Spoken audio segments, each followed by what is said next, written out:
Abra sua Bíblia comigo, por favor. Livro de 1 Reis, capítulo de número 18.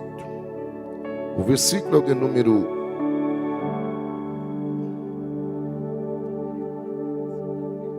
1 Reis,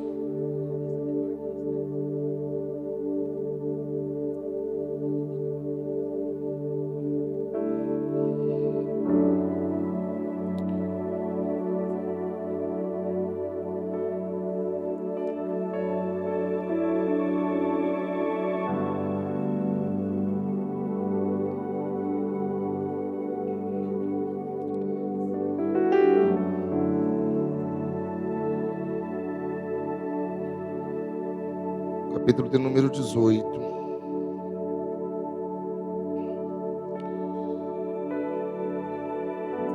O versículo é o de número 20.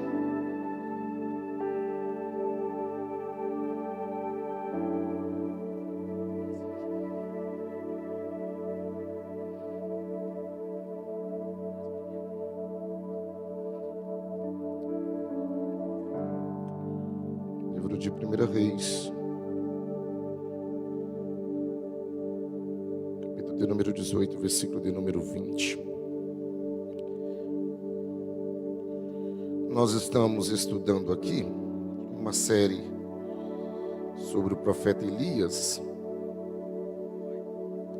Nós já caminhamos pelo capítulo de número 17, passamos por várias fases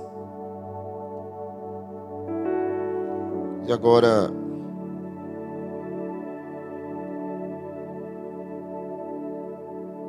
estamos chegando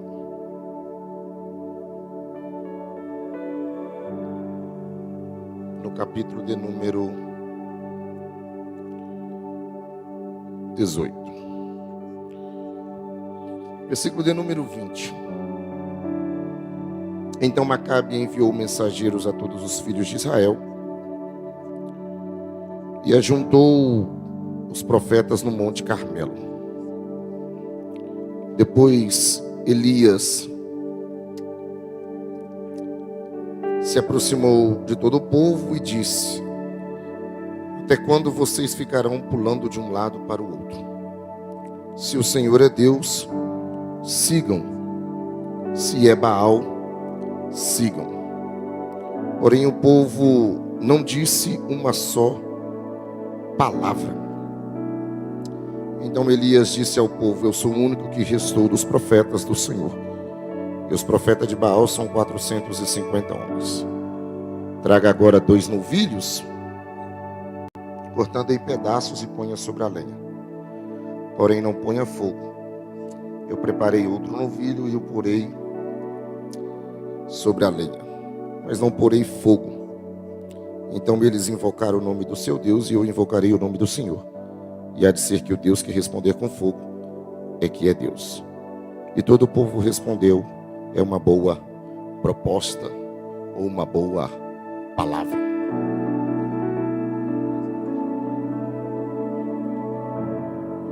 Eu não sei o que aconteceu,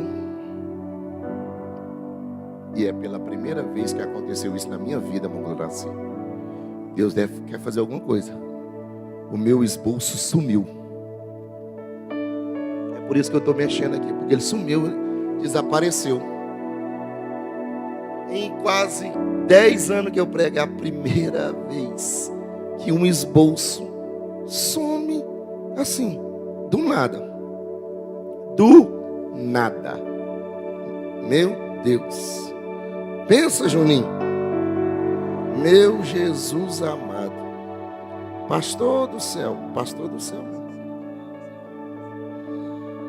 Nós estamos estudando uma série sobre o profeta Elias. E na terça-feira retrasada, eu disse aqui sobre o Elias que recebe de Deus uma instrução. Depois de passar 3 anos entre Querite e Sarepta, esse Elias agora está na casa dessa viúva e ele vai receber agora um direcionamento de Deus. O Deus que se apresenta para ele e diz para ele: chegou a hora, vai se apresentar a Acabe. Só que quando Deus fala com Elias, para Elias se apresentar a Acabe, foi a forma mais bonita de Deus trabalhar. Porque quando Deus fala com ele, Deus dá uma finalidade. Qual é a finalidade? Se apresente, porque eu vou mandar chuva. Mas Deus também tinha um problema para Elias solucionar, para Elias resolver. Você lembra muito bem que a gente falou aqui, havia uma adoração aos deuses, a Baal, a Asera. E Deus levanta Elias para ser o confrontador desse povo. E aí o Elias se apresenta, vai ter um encontro com Obadias.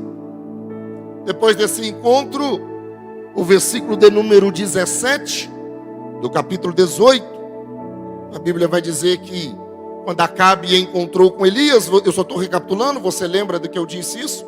Quando ele encontrou, ele disse, ele libera aquela palavra mais errada: você é o perturbador de Israel. A Bíblia diz que Elias olha para ele: eu? Quem está causando alvoroço, bagunça aqui não é eu, é você. Aí o texto diz que Elias olha para ele e diz assim: vamos fazer uma coisa, vamos nos encontrar no Monte Carmelo. Aí eu queria pensar com você aqui algumas coisas, porque olha o versículo 21, está com a sua Bíblia aí? Olha o versículo de número 21. O versículo de número 21, a Bíblia vai dizer: depois Elias se aproximou de todo o povo e disse: até quando vocês ficarão? Na minha versão está assim: pulando de um lado para o outro. Você tem caneta, marca isso aí. Mas talvez na sua Bíblia está escrito assim: até quando você ficarão coexareis? Elias está olhando para o povo, observa o texto, e está dizendo assim: até quando vocês vão viver desse jeito? Existe uma diferença entre dúvida e dubiedade. O que é dúvida, pastor? Dúvida é quando você está diante de uma situação e você precisa tomar uma decisão. Você recebe um convite de duas pessoas. Duas pessoas te convidam para almoçar na casa dela. Vai gerar uma dúvida em você: em qual dos dois eu vou aceitar? Você está em um ambiente onde de repente você está numa encruzilhada. Você precisa tomar a decisão de ir para a esquerda ou ir para a direita. Você está em dúvida. Agora, a palavra dubiedade quer dizer uma pessoa que quer servir, estar nos dois ambientes ao mesmo tempo. Elias está chamando o povo e está dizendo: não tem como vocês adorar o Deus de Israel e adorar a Baal. Não tem como vocês servir o Deus de Israel de manhã e adorar a Baal à noite. Então vocês precisam escolher. Não é uma dúvida e nem é uma dubiedade. Só existe um Deus que vocês podem adorar. O que Elias está chamando o povo é justamente para isso, pastor Cleito. Olha, ou vocês vão adorar a Deus, ou vocês vão servir a Baal. Esse é o grande problema, porque nós estamos vivendo um tempo onde a geração está assim. As pessoas podem até ter dúvida em coisas materiais, naturais, mas quando se trata do reino de Deus, você não pode ter dúvida. Você só deve servir a um único Deus, o Deus Todo-Poderoso. Mas as pessoas estão querendo viver uma vida de dubiedade. O que é uma vida de dubiedade, pastor? Uma vida de dubiedade é aquele crente que ele está no culto, a mesma mão que ele levanta para adorar é a mesma mão que está praticando coisas ilícitas. O mesmo celular que está ouvindo Jefferson e Sueli é o mesmo celular que está ouvindo Natanzinho, está ouvindo Gustavo Lima. Isso é dubiedade. Elias está dizendo para eles: olha, ou vocês vão servir a Deus, ou vocês vão servir a Baal. Não tem como vocês servir os dois. O que a gente precisa entender no reino de Deus é que Deus não vai dividir a glória dele com ninguém. Com ninguém. Você precisa entender que algumas coisas na sua vida podem estar acontecendo, ou já aconteceu, ou pode acontecer, se você continuar caminhando nessa vida de dubiedade. Por quê, pastor? Porque é muito fácil você estar aqui na igreja, é muito fácil você vir no culto, é muito fácil você frequentar a igreja, os ambientes, mas o seu comportamento, quando ninguém está vendo, é um comportamento de dubiedade. E é isso que Elias vai chamar o povo. E olha o que é curioso, que quando Elias vai confrontar eles, olha o texto, está com a Bíblia aberta. Elias, imagina essa cena, Júnior, aos 850 profetas, Elias está olhando para eles e dizendo: ou vocês vão para um lado, ou vocês vão para o outro. Não tem como caminhar pelos dois lados. Aí olha o texto, olha o versículo de número 21. Depois de Elias falar tudo, olha o texto.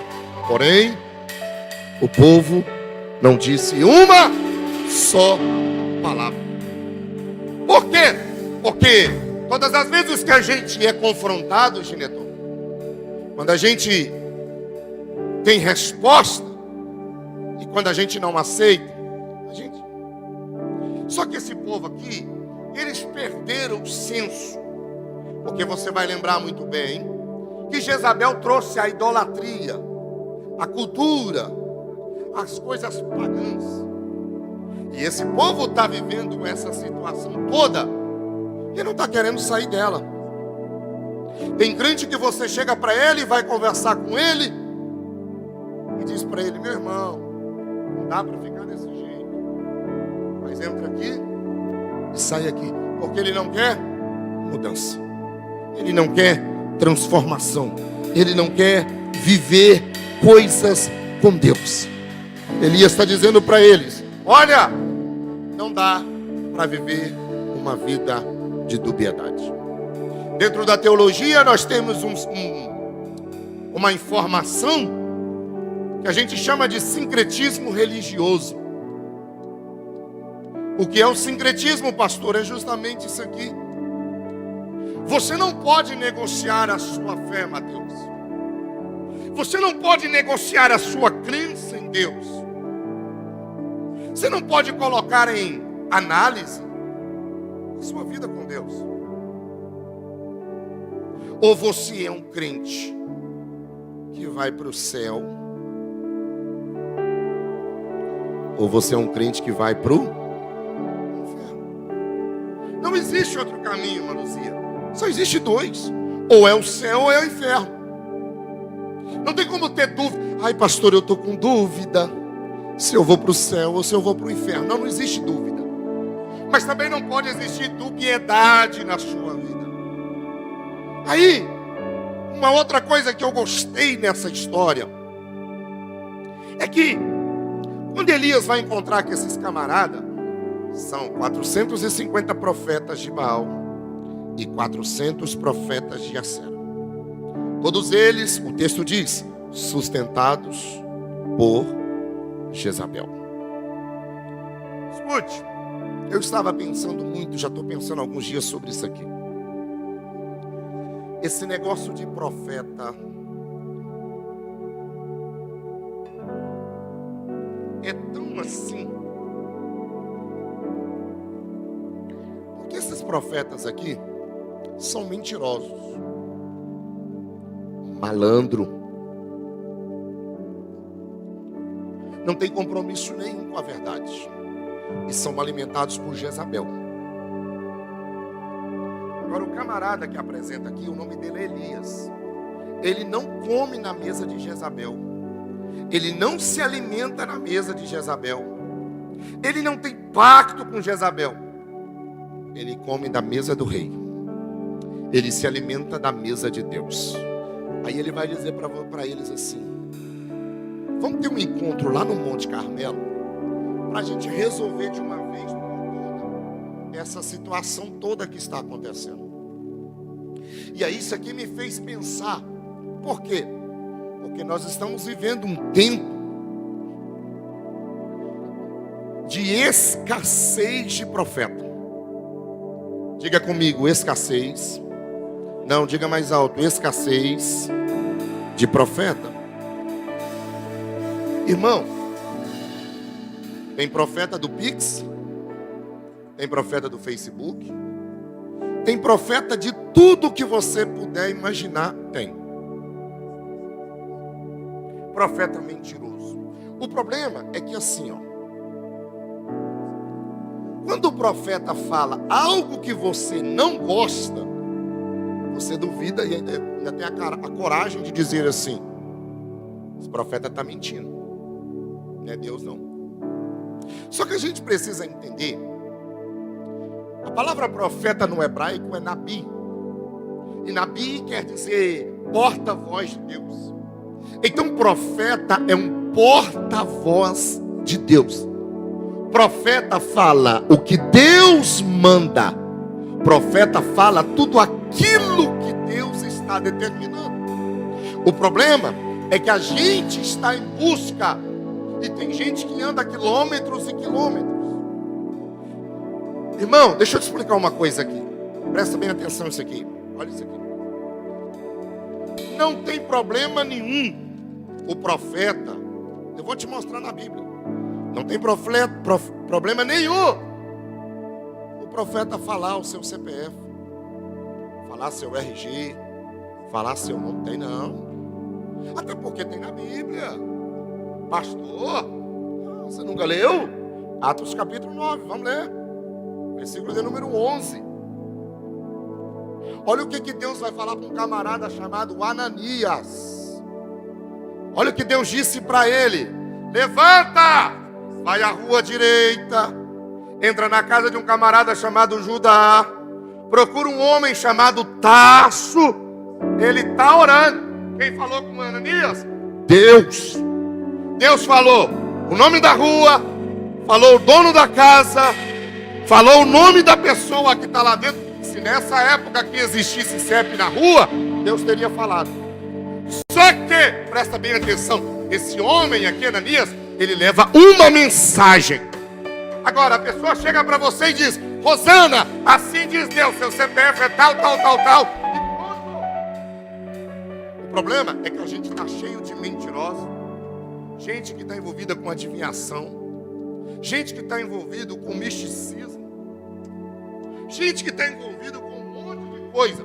Irmão, se você quiser que a mãe de santo ou qualquer outra pessoa fale um vidente fale alguma coisa para você, é só você ir por aí. Eu tenho um monte, qualquer poste que você aparecer aí, eu tenho uma pregada assim, ó. Agora, você quer que Deus fala com você? Você tem essa arma aqui na sua casa? 66 calibre, é só você que Deus vai falar. Sabe qual é o grande problema? O grande problema é que tem tanto profeta mentiroso. Você já viu aquele profeta que ele profetiza assim, ó? Ele diz assim, por exemplo, tem uns profetas aí da internet que só profetiza para rico. Você já viu? Mas por mãozinho simplesinho ele não vai não. Aí ele chega para o ricão e diz assim, esses influencers, me dizendo, não está gravando mesmo? Esses influencers: não, pode continuar com essa vida que você está aí, pode pecar, pode prostituir. Não, que mané, não precisa de não. Pode ficar tranquilo, Jesus não tem problema com isso. Aí o cara vai lá no culto no domingo à noite, levanta a mão. Como é que é a música? Na segunda-feira ele está lá com a vida toda torta, fazendo um tanto de coisa errada. Deixa eu te falar uma coisa. Abre a sua Bíblia e deixa eu te mostrar um texto aqui para mim orar com você. Jeremias capítulo 14. Escuta isso aqui. Para você abrir a sua mente de uma vez por todas sobre o profeta. Jeremias 14, versículo 13. Senhor Deus, eis que os profetas lhe dizem: vocês não verão uma guerra, nem passarão fome. Olha, profetizando só coisa boa. Porque eu lhes darei a verdadeira paz neste lugar. Aí olha o que Deus vai responder. Grifa esse versículo na tua Bíblia. Esses profetas profetizaram mentiras em meu. Então presta atenção, tem profeta que profetiza mentira no nome de Deus. Deus nunca mandou falar. Deus nunca disse. Continua o texto. Nunca os enviei, nem lhes dei ordem, nem lhes falei. Eles estão profetizando para vocês visões falsas, adivinhações inúteis e engano que procede do seu. Eu estou dizendo para você, profeta é porta-voz de Deus. Pastor Clay, sobe aqui. Me dá um microfone. Liga o microfone aí, meu filho.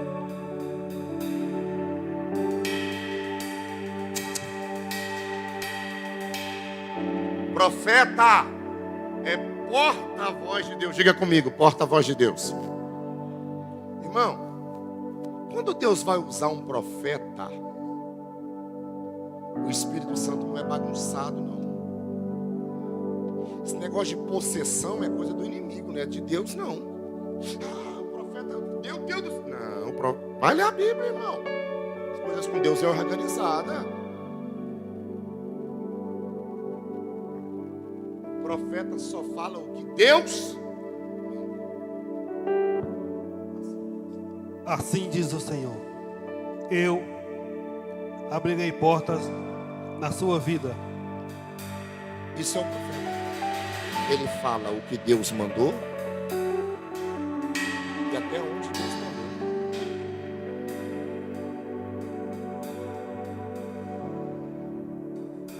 mandou. Assim diz o Senhor: esse vale de osso seco voltará a ter vida.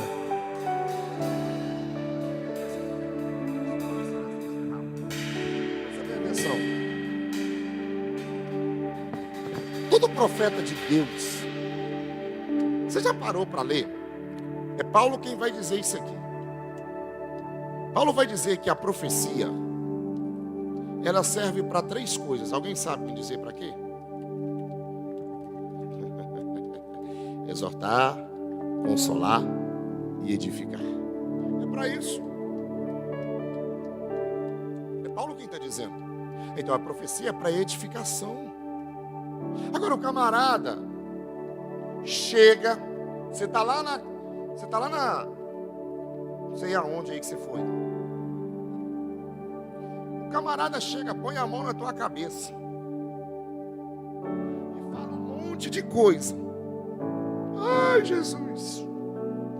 E Jesus está lá, olha o texto. Eu? Estão profetizando.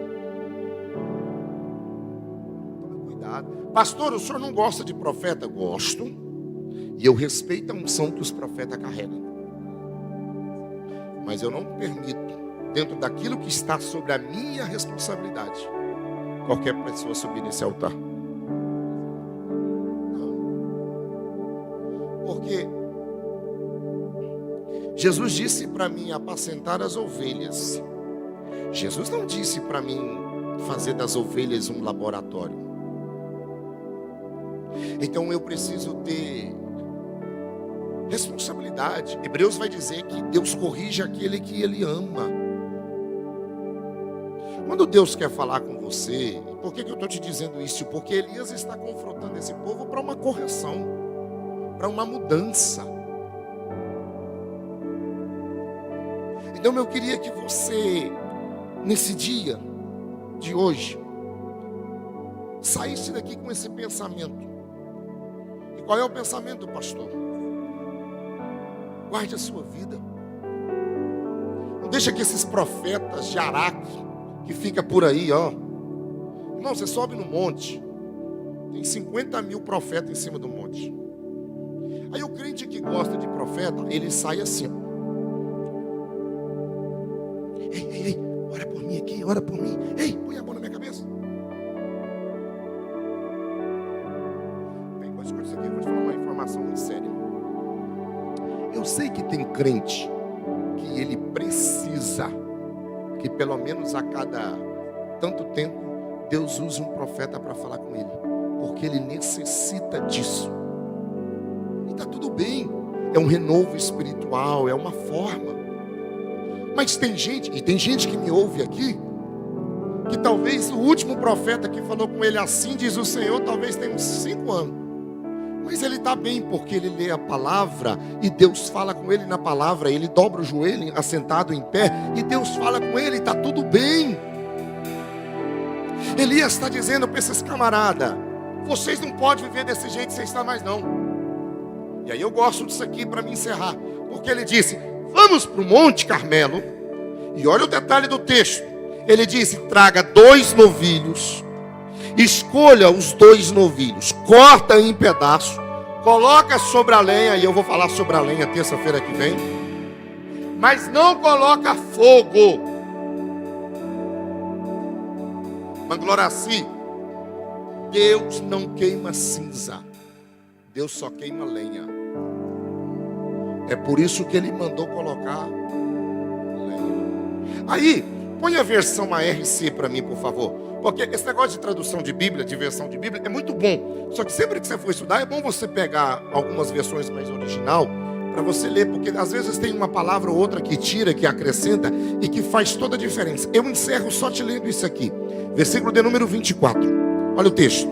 Eu quero ler nessa versão aqui. Olha o texto. 1 Reis 18. Então invocarei o nome do vosso Deus. Perceba que o nome de Deus está com D minúsculo. E eu invocarei o nome do Senhor. E há de ser que o Deus que responder por fogo,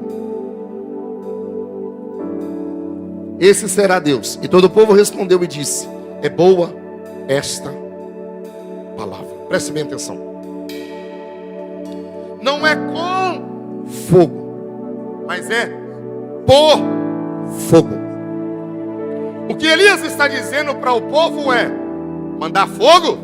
Pode até mandar, mas eu quero saber qual é o resultado que o fogo vai fazer aqui na terra.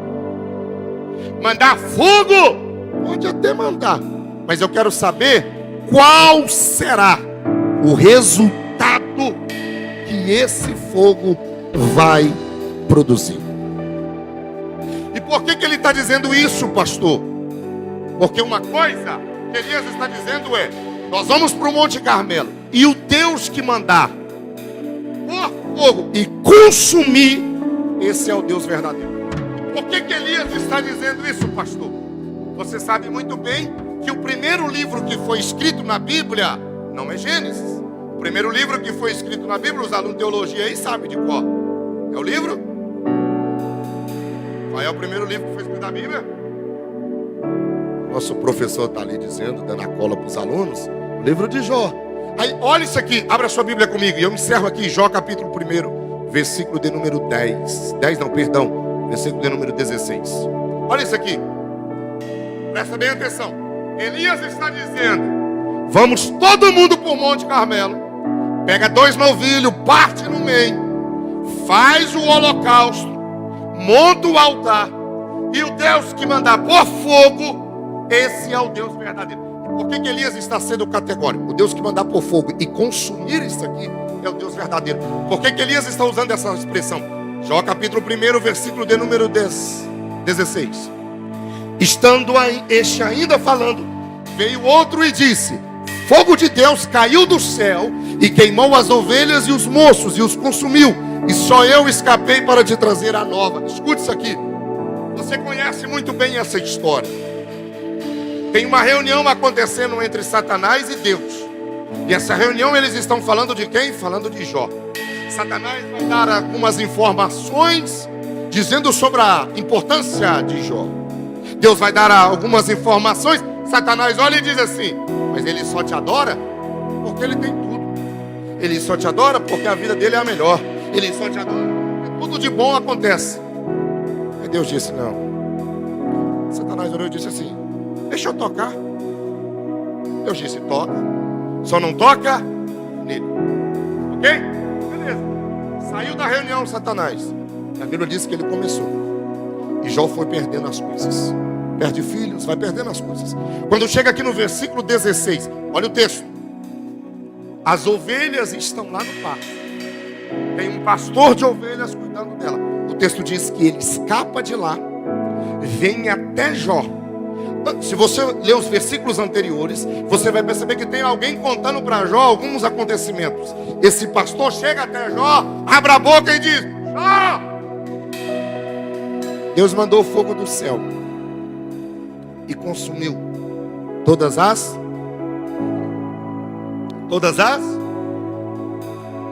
A pergunta é: quem que está mandando fogo? É Deus?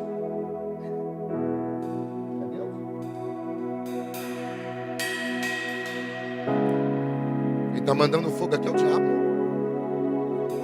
Porque foi ele que se apresentou para Deus e disse: ele só adora porque ele tem tudo. Deixa eu começar a tocar nas coisas que ele vai parar de te adorar. O que Deus disse para ele? Toca em tudo, só não toca. Então, tem fogo que cai do céu, que não é Deus que está mandando. É por isso que Elias está dizendo: não adianta só o fogo cair. Tem que ser fogo que vai consumir o altar. Por quê, pastor? Porque fogo de Deus não mata ovelha. Ele está chegando diante de Jó e está dizendo: matou as ovelhas. Fogo de Deus não mata ovelha. Fogo de Deus só consome o que está no altar. É por isso que Elias está dizendo: monta o altar, traz bezerro, traz lenha, põe água, porque o Deus Todo-Poderoso que mandar fogo vai consumir tudo isso aqui. Eu já falei e repito sempre isso aqui. Você precisa tomar cuidado quando você diz: ah, foi Deus que fez, ah, foi o diabo que fez. Nem tudo que está acontecendo na sua vida é Deus, nem tudo é o diabo, tem coisas que é você. Mas eu queria só te mostrar isso aqui nesse texto. Terça-feira que vem nós voltamos para terminar isso aqui. Tem fogo que acontece na nossa vida que não é Deus quem está mandando, pastor Cleiton. É lógico que o diabo só está mandando esse fogo aqui porque Deus permitiu. Pastor, e como, pastor, que Deus, e como que essa história acontece de mandar fogo assim? Como que isso acontece? Aí é Jesus quem vai dizer, é Jesus quem declara: eu vi Lúcifer cair do céu como um raio de fogo. Tome cuidado. Às vezes tem fogo caindo lá e você está dizendo: é Deus que está mandando. Às vezes não é Deus que está mandando esse fogo, nada. E por isso que Elias está dizendo: vamos resolver isso aqui de uma vez por todas. Fica de pé. Terça-feira eu termino isso aqui. Monte Carmelo.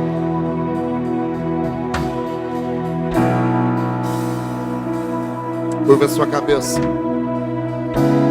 Senhor, nós te adoramos e te rendemos graças por tudo aquilo que o Senhor fez e por tudo aquilo que o Senhor ainda vai fazer. Obrigado, Jesus, pelos teus filhos, pelas tuas filhas. Senhor, o Senhor é bom e a sua misericórdia ela dura para todo sempre. Eu sei que nada temos e que nada somos, mas o Senhor é o nosso bom pastor. Senhor, nos dá sabedoria para entender, para discernir, porque tem profeta e não é profeta. Ele finge, ele usa uma carteirinha, mas ele não é. Mas o Senhor tem cuidado das nossas vidas. Nos sustenta com as tuas mãos, Pai. Nos sustenta com as tuas mãos. É o que eu te peço, agora e para todo sempre, em nome de Jesus, em nome de Jesus. Você pode aplaudir a Jesus. Deus abençoe.